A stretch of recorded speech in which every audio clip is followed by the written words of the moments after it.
Welcome, welcome. This is the Living Box Free podcast. I'm Becky Ford. And I'm Ashley Seitz. Welcome. We are kicking off National FFA Week. What? Yay! Yay. I would be wearing my blue corduroy, but my office is really warm. And if you've ever worn blue corduroy, you know it is not that breathable. I honestly can't say that I have. We are going to interview. We have a very special guest today. Very special. We're going to interview a current FFA member. Mm-hmm. We're going to introduce her here in just a little bit, have her talk about herself. And Ash is going to be our non-FFA host here. Yeah. To clarify. You know how they talk about how like you should have an average person at the Olympics so that you know how good the Olympians actually are? Yeah. I am the average person on this podcast. You're going to have to tell me what the FFA even is. Oh. So, all right, let's talk about our question before we kick things off. What is on the rise for you this week, Ash? I'm going to go a bit of a downer here and say high irritability is on the rise for me. I've been very annoyed at very small things very easily this week, and it just doesn't seem to be going away. I don't know if I just need more sleep or more food or what, but yeah, annoyance has been on the rise for me. You have permission to tell me what small things I do that annoys you. It's not really anyone like specifically or anything. I don't know. It's just like, why? Life is so annoying. What about you, Becky? For me, I'm trying out a new software. It's not new to me, but new to my work. So Elanco, it's always death by PowerPoint, right? Ton of PowerPoint slides. I'm going to be doing my first leadership program with Canva, which is, I feel like, much more engaging, a lot better videos, pictures, graphics. So super excited to see how that goes. It is outside of our normal PowerPoint realm. I maybe have gone off a little bit with like some of my creativity. So we'll see how it goes. Yeah. It's different. So I'm excited to test it out. Awesome. We have a third person with us today, Miss Kaylee. Kaylee, welcome. Hi, thank you. Okay, before we're going to have you introduce yourself, but first, what's on the rise for you this week? Scholarships, and more scholarships. The never-ending pile of them. It's a lot of work to fill out, but it's very rewarding in the end. So I'm just shoveling through my scholarships. I see what you did there. Yeah, many Midwesterns could relate right now. So Kaylee, as you can tell, she's in high school, senior, working on scholarships. She just told Ash and I she got 19 done. Yeah. And because it's not an even number, she's going to do another one. One more to go. One more to go. Just because. Before we jump in, Kaylee, tell us, who are you? Where do you go to school? Tell us a little bit about yourself. Yeah, so if you've listened before, I am the 17-year-old who manages to kick Ash's butt. No, she hangs with me.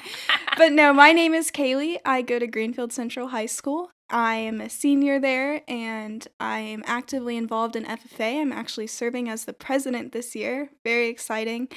I plan on going to nursing school. Haven't quite decided if it's going to be Purdue or IUPUI. So we'll see where that goes. And I just love working out and doing CrossFit. So it seems like we all have something in common here. Yes. A woman of my own heart. FFA and CrossFit. Yes. You two were definitely cut from the same cloth. Copy and no. A little editing. Yeah. Well, Kaylee, thank you for being with us. I think it's a cool opportunity for us to talk to a current FFA member and president at that. We're like amongst royalty. I know. Yeah. I feel so honored. So honored. Yes, the leadership is just glowing over here. We're going to start off with a little bit of fun. Let's talk about FFA as a whole. And Ash is more than welcome to ask questions. We're going to do a quick quiz. And this is for anyone who doesn't know FFA well. Hopefully this gives you a glimpse into what FFA is all about. So first off, what is the FFA motto? The FFA motto is learning to do, doing to learn, earning to live, and living to serve. Oh, yes. Excellent. You sounded so uncertain. Well, no, the wording on it, every time, I've been in FFA for 4 years, and every time I always flip 2 lines. I don't know how I managed to do that, but here I am. Yeah. So. Excellent. Here you are. Yes. You've made it this far, President. We've made it. Okay. Yes. FFA motto. Hopefully that gives a little bit around the purpose of FFA. I always think of the hands-on learning part, which I really appreciated. when I was in FFA, not just like lectures, but all the hands-on learning you get to do and the service. Yeah. Yeah. Okay, next question, Kaylee. How many FFA members are there today? Oh, man. They announced this at convention. Probably, is it 700,000? Something? Yes. Yeah. Wow. You are. So, spoiler, Kaylee did FFA Quiz Bowl. Is that right? Oh, yeah. So she's. What does that mean? So Quiz Bowl is, so what you do is you study a series of FFA facts, knowledge, like it'll ask like how many acres are in the Indiana FFA leadership property, and you could rattle that number off. So if you ever stuck on the side of the road, I mean, these are life-saving facts. No, it's just a fun trivia contest that I did as a freshman. Okay. Yep. So it's going to be hard to stump her, basically. It is, evidently. Total number of members, 735,038. Okay. So yeah, excellent. How many were at convention this year? Ooh, I couldn't tell you. I don't remember. I don't have that A sea of fact. blue jackets. A sea. I think I heard it was over 60. Yeah. It was, That sounds close. quite a few. Oh, here's a cool fact. FFA chapters can be found in 24 of the 25 largest cities.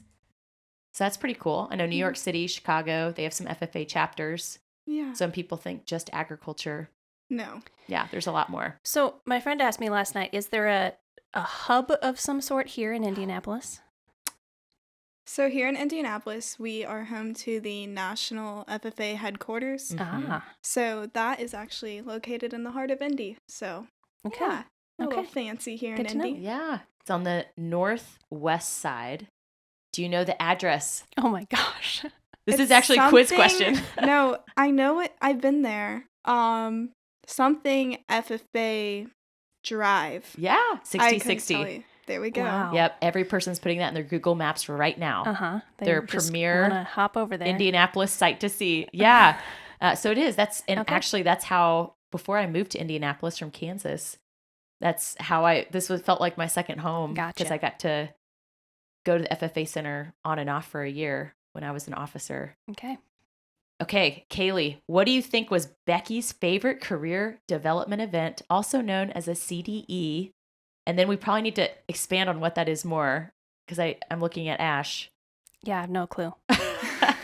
So, okay, tell us, what is a career development event? So we have CDEs and LDEs. Your career development is going to be more hands-on based type of contest. So that can look like forestry, where you'll go and judge forestry leaves and further apply that to maybe a job as like a natural or like a national parks. Mm-hmm. Honestly, their career development events have broadened quite a bit. There's vegetable judging, there's horticulture, anything really that you can make a career out of. You're developing your skills for that career through those contests. Vegetable judging? Yeah. So yes. if you're like one of those people that delivers groceries, you can get the best vegetables for your customers. I have nothing to say to that. Or I if have you're just an nothing. avid vegetable eater. Okay. All right. Yeah. Gotcha. Yeah. Okay. But when you think of the production side, like Mhm. knowing how the quality of vegetables you're raising, that Got type it. of stuff. Okay. Mhm. All right. I'm going to go ahead and take a stab and say poultry for you. Oh, that was such a good guess. It's funny because I hated chickens growing up, and we had 200 of them, and I did poultry judging, but I did not enjoy it. So Okay. that's a good guess, though, and then I worked for Elanco and did chicken stuff, so somehow chickens have followed me throughout a lot of my career. My favorite Just in CDE one was long actually line. job interview. Ooh, okay. I could see that now. Yes, I love job interview. Now I need to guess yours for fun. Okay. Being from, I know her advisor, so I want to say livestock, but I don't think that's it. So livestock judging is one. Okay. Obviously, livestock, farm animals. Mhm. Okay, I'm going to say soils. Close. Oh, Forestry. Oh, it was so close. Forestry. I loved forestry because Wow. joining FFA, I do not come from any type of ag background. And that CDE falls right in the fall at the beginning of your year. So as a little freshman, timid, couldn't even tell you the difference between a cow and a bull at the time. I'm sorry, Mr. Jacobs. But it was such an easy one to pick up on, and it didn't matter what kind of experience you had, you could just learn it. So I felt very equipped to go judge some leaves. No, you're not judging leaves, but identifying them. Yeah. That's so cool. Okay. I was somewhat close. Yes. Close Awesome. enough. Okay. Oh, this is actually another question for me to guess. And actually, I'll let you guess mine too. What was Kaylee's SAE? So first off, what is an SAE, Kaylee? So an SAE is a supervised agricultural experience, and what you are supposed to do with this is it is something you do on your own time, and you're developing it. Involves the financial component of having a project. You're logging your hours, the time, the materials, the money you put into it, and you are doing something for the betterment of your knowledge to your community or just agriculture as a whole. So Becky's SAE, you said you had a lot of chickens. Was it livestock production? What, something there within the chickens? Close. It was oh my gosh, it was small animal entrepreneurship. Okay. So actually chickens and rabbits. Okay. So also had over 200 rabbits. Hey. Yes. Wow. Let's just say my workout was doing chores as a student. How does one keep 200 rabbits? It was actually a big pole barn. Okay. Cages, individual feeders and waters. Winter was the worst. Okay, but BT dubs, a pole barn is a very Midwestern thing. Oh. Just so you know. Do you not say that from New York? No. Oh. I What do you only say? recently learned what we don't have those Oh. Yeah. What do you have? barns. Oh. Okay. With like silos, like dairy barns. Okay. That makes Is there like a sense. horse barn, a dairy barn? Like, do you go Yeah. by the species that's Yeah. in it? Yes. Oh, okay. So mine would be a rabbit barn. Yes. Okay. With occasional chickens running. No. Yeah. Yeah. Rabbits. Yeah. So small animal entrepreneurship. Now I need to guess yours. Is it agri-science? Some type of agri-science? Nope. It's- That face tells me no. Wah, wah. It's diversified horticulture. So at Oh. our school, we have a greenhouse where we sell plants and flowers in the spring. Very cool. So that's something I quickly became involved with. That's awesome. I feel like I should say, sorry, Mr. Jacobs, that I didn't guess that one. No, it's okay. Mr. Jacobs is her FFA advisor, Mm, for those who yes. don't know. Yes. Okay. So, when did the FFA start, guys? Becky. 1928. 1928. Yes. Okay. And why? Oh. Do you want to take that? She says no. I don't know the exact verbiage, but Uh-huh. FFA started as a way for, it actually was, there were only men at first. Okay. So women were allowed in 1969 to come Yeah. into FFA. So it was just men, and it was a chance for these men to find community who were agriculture based. So it used to be called Future Farmers of America. Mhm. No longer is it called that, which a lot of people, people don't realize that. It's Mhm. just FFA now. As Kaylee will talk about a little bit, she doesn't live on a farm. You don't have to be on a farm to be a part of the agriculture industry. And one of the cool things when she talked about career development events, those are all events that are supposed to be connected to careers you can have someday. And it's where industries like Elanco, we sponsor a career development event called Ag Issues. And so different companies in the industry help to create what's the criteria for these career development events so that these students are more set up. They're basically practicing for different careers they could take someday. So it started a bunch of farm guys who said, we want community connection. Leadership's been a big piece. So how do we also invest in how we grow our personal growth, premier leadership?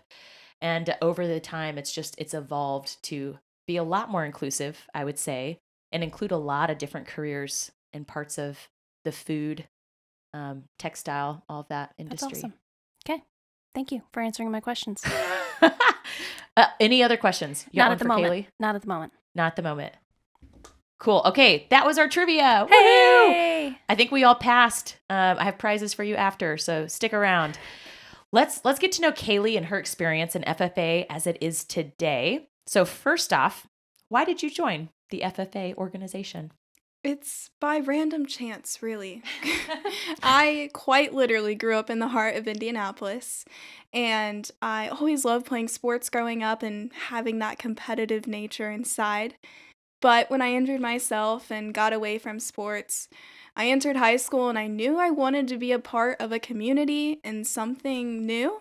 So my friend so happened to have goats growing up, and she's like, "Hey, you should try FFA." And I laughed and thought it was the most ridiculous idea ever. In fact, I legitimately could not tell you the difference between a cow and a bull. I mean, it took me some time. But I signed up for it. I had nothing to lose. Yeah. And I so happened to land in the arms of Scott Jacobs, who at the time I had no idea who he was. Yeah. But he's the advisor at Greenfield Central High School. And I fell in love with it from then on. And a really good ag teacher makes a big difference too. Yes. Yeah. And there's a lot of great ones out there. There are.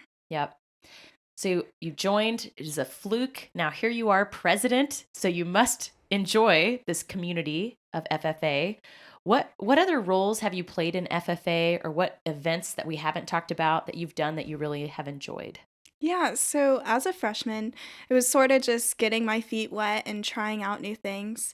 I didn't do any of the livestock judging or those types of CDEs, but where I found I could really shine was in the LDEs. Those are our leadership development events. So I decided to do freshman creed speaking. That was one of my favorite contests Freshman besides what? forestry. Creed speaking. Creed?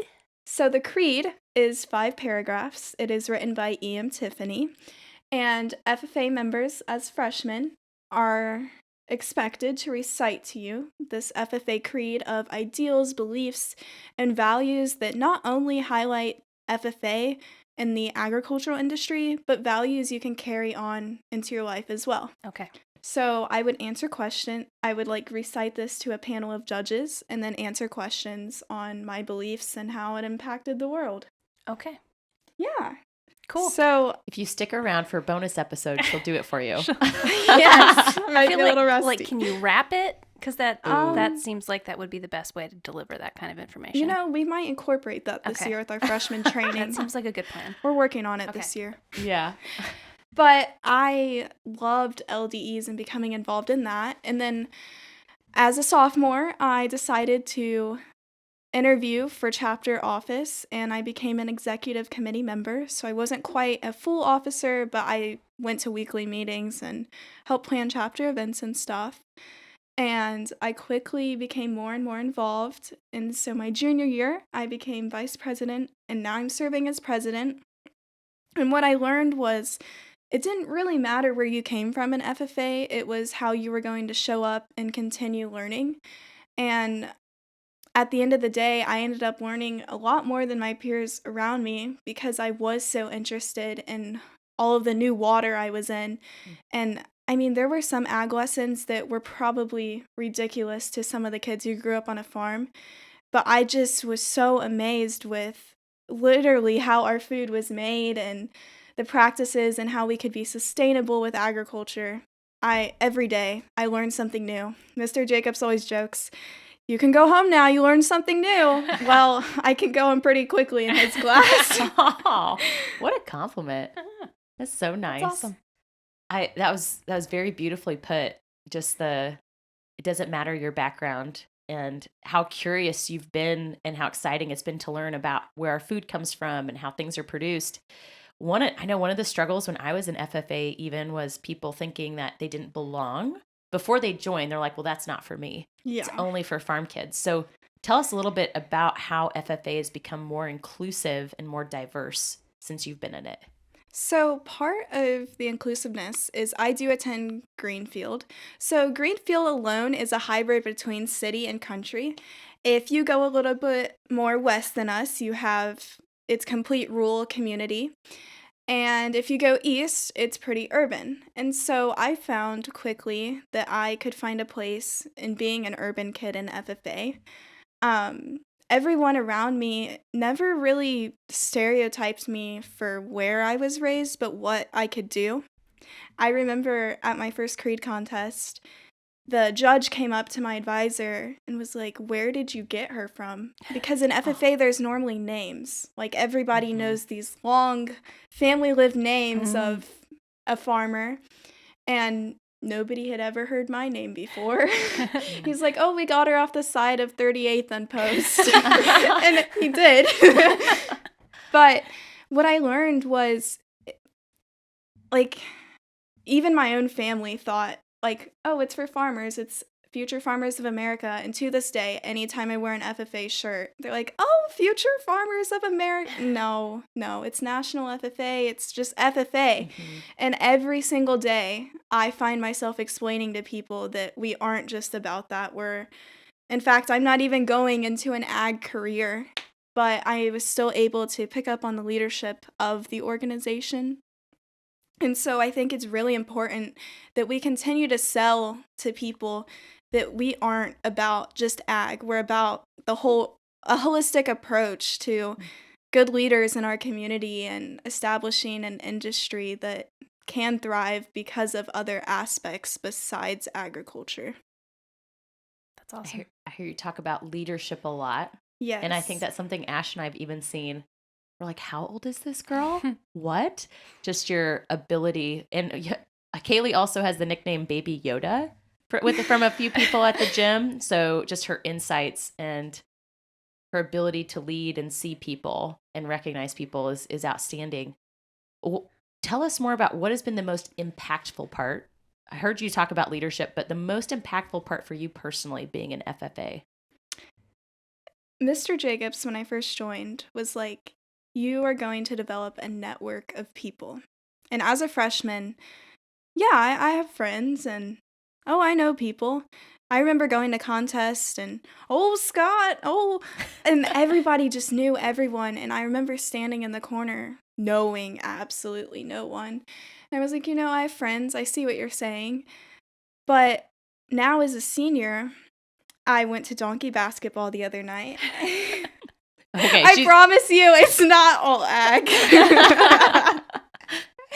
Yes, we rode donkeys and played basketball. But I remember looking around the stadium and seeing all of these individuals who had either, one, provided me with career assistance, two, they had done job interviews with me, helped filled out scholarship recommendations, done job shadows. And I simply just stood there, and I finally understood what he meant by "you are going to create a network of people." This network allowed me to be Becky, and I'm now able to go to CrossFit and surround myself with an even bigger community of people. My advisor's wife has been a nurse her entire life, and as I pursue into my nursing career, she has provided me with countless resources to help me there, and I've been able to go to Elanco, where they have been kind enough to help us prepare for different LDEs and CDEs, and just the community as a whole in agriculture is always there for you. And I think it's pretty special that a kid like me, who had no foot or place in the ag industry, now has a huge network of support that I can continue to use throughout my life. Mm-hmm. That's really cool. And actually, Kaylee, I forget, but yes, the first time we met, you came to Elanco and you're practicing creed, right? Yeah. You're creed speaking. And then it was, 4 years later when you found me on Instagram, 3 years, and reached out. So you just never know when your paths are going to cross again. No, it's a beautiful thing. It is. And I love that when you talk about that network. It is so rich and definitely a good selling point as to something people probably don't even think about that being a part of FFA can give them. Yeah. Let's talk a little bit more. You mentioned nursing. Yeah. Yes. Okay. How is being a part of ag education and FFA prepared you to be successful as a nurse? So I know what you all are thinking. No, I'm not going to veterinary nursing. I'm going to go work on people, not animals. But despite not going into the ag industry, the network and the leadership development events have truly prepared me for my future career. On my very first chapter meeting, I actually learned how to shake a hand and look someone in the eyes and present myself professionally. Along with this, each day we work on job applications, resumes, how to fill out scholarship essays, and truly speak to people face to face. And I think that's a skill that a lot of my generation is lacking, is how to present yourself professionally and just look an adult in the eye and speak to them. I think, too, my network of people, I've been on 3 or 4 job shadows, just being able to see, like, what it's like to be a nurse. And with this, Purdue is home to a lot of FFAers, and so I've been able to go on several college visits and sort of see what my future college options could be and just truly prepare me for my future. So I think without FFA, I wouldn't have really any sense of direction on who to pick up the phone and call and ask, like, hey, can you help me with this or that? It's been really impactful to just have a support of people in whatever direction I go. And I've never felt wrong for not going into the ag industry. It's not something that we in FFA push on you. We push the fact that you need to be a good citizen and develop and learn and impact your community. The last line of the creed is that I can exert an influence in my home and community, which will stand solid for my part in that inspiring task. And that line truly applies to everyone, as it doesn't matter if you're going into the ag industry or me, I'm going into nursing, but it's the fact that I'm leaving a mark and putting an influence on my home and community. And yeah, it's just a beautiful thing. It is. If our microphones weren't attached to the table, that'd be a good mic drop moment. That is a beautiful line. Might dent the table a little bit. Yeah. Who specifically in FFA do you want to give a shout out to? My advisor, Scott Jacobs, and you, Becky.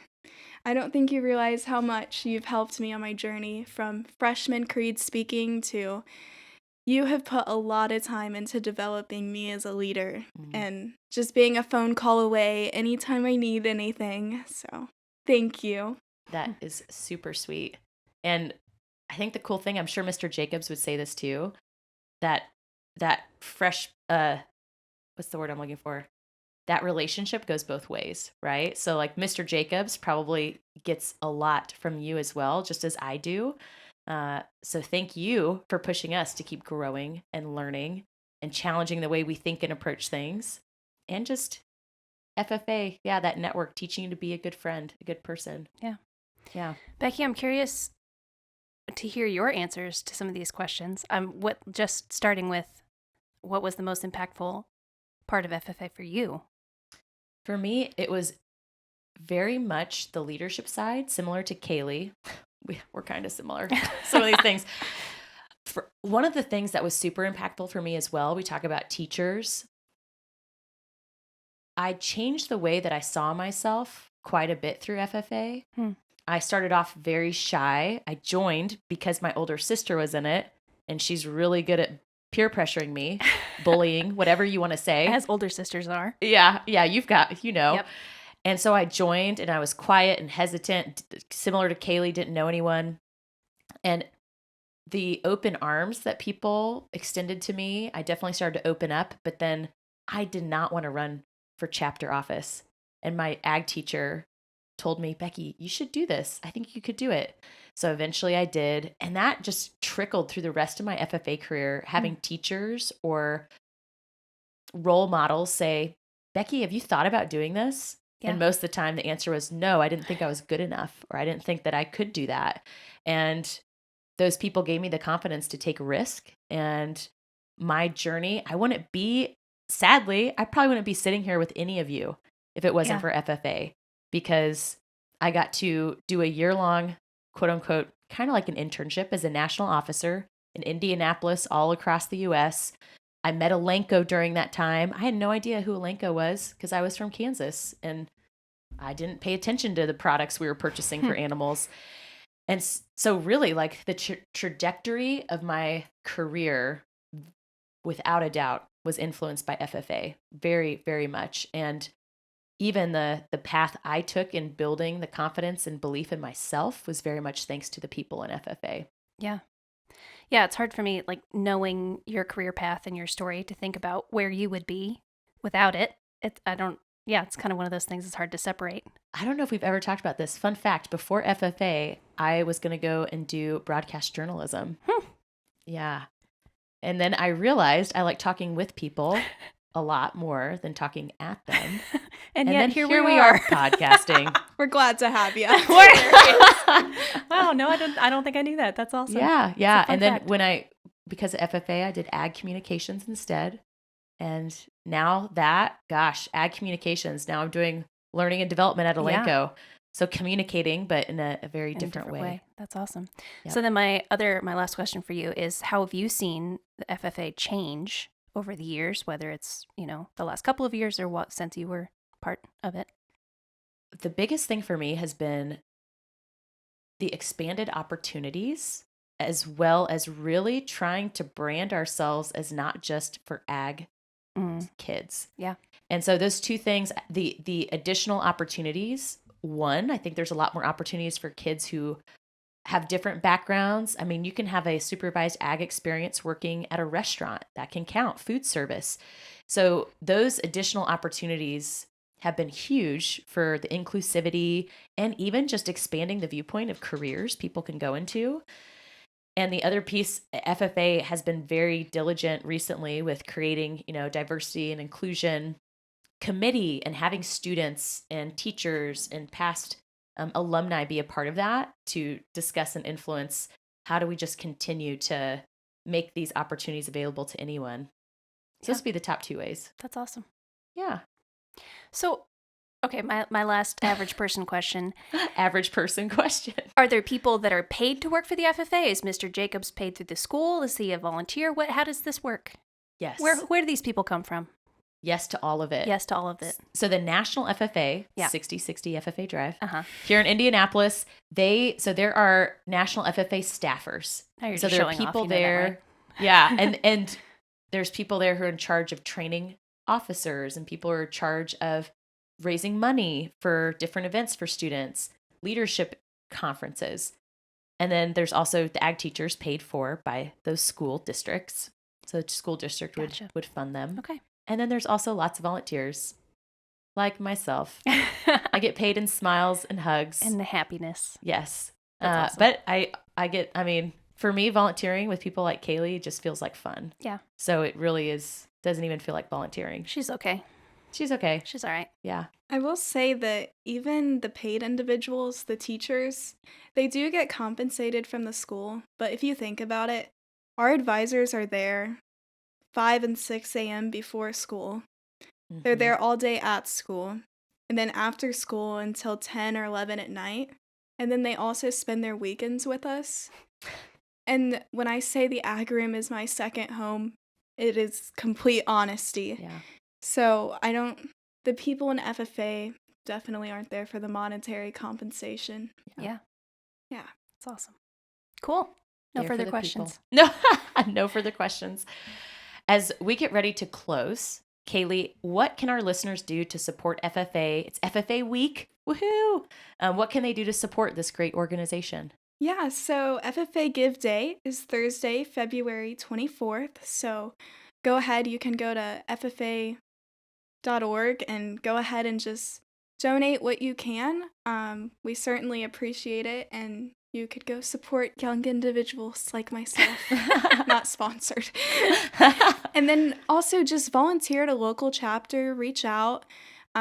We certainly can always use help for events, and just invest in youth today. And if you can get any of your grandchildren, niece, nephew, just get them involved with something like FFA. I certainly recommend it. You have definitely shown the value of that today. Yes. If you're an Elanco employee, you can check our social media handles. If you're like, what website did she say? FFA.org is so long. If you're thinking that, don't worry. Go to our social media handles. We're going to post about FFA Give Day. And actually, Elanco employees, our Elanco Foundation will match up to $250. So if you go donate, Make sure you record that in our Elanco Healthy Purpose portal.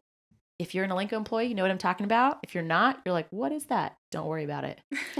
So go support FFA Thursday, FFA Give Day. And like Kaylee said, volunteer. There's hang out with also Culver's. Oh, tell us more. You can go get a $1 scoop at Culver's, and they match it every year. Oh. And then I can go to National Convention and have a scoop of custard. Oh my gosh. If you're ready to give up that New Year's resolution, go get your custard. Get it? You're supporting students. If you have to break your diet, you're doing it for a good cause. Give it to your dog. Get a pup cup. There you go. Get a pup cup. Wow. Well, with that, thank you so much, Kaylee, for joining us and celebrating FFA Week. Thank you for having me. Yes. Well, we can't wait to follow your journey, and I'm sure, without a doubt, you'll be successful. And a big shout out to all the ag teachers, volunteers, National FFA staff. Thank you for what you do. Hopefully what you heard here from Kaylee is just, once again, reiterating the power of this organization and the people involved. Awesome. We'll talk to you next time. Bye.